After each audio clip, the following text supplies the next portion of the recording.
салом азизон, шалои Гулхоҷа ҳастам дар гуфтугӯ бо шумо ва агар гӯшу ҳушатон комилан бо мост, пас мутаваҷҷеҳ бошед.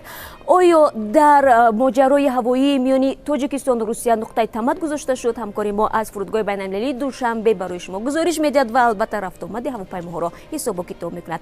Оё буҳрони молӣ рафт гардид? Бонки миллии Тоҷикистон ба сокинон иҷоза дод ки бидуни ягон санадҳои иловагӣ акнун на 3000 балки мутаваҷҷеҳ бошед то $10,000 ба хориҷи кишвар бифиристанд. Навбат ба журналистон расид. ҳоло журналистони тоҷик метавонанд ба узвияти иттиҳодияи рӯзноманигорони Ӯзбекистон ва аз Ӯзбекистон баръакс дар Тоҷикистон пазируфта шаванд.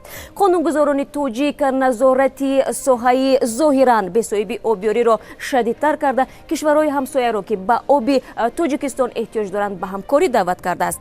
Нурмугамедов мужзани маъруф ки дар Тоҷикистон низ пайравони зиёд дорад, барои ба даст овардани камарбанди ҷаҳонӣ бо ҳолове дар амрико рақобат мекунад. эҳсос мекунам ки фазои майдони муҳориба хеле тафсон хоҳад буд, ба мисли ҳавои барномаи мо ки баъд аз 2.5 соат дигар тақдими шумо мешавад. Ҳамаи шуморо мо мунтазирем.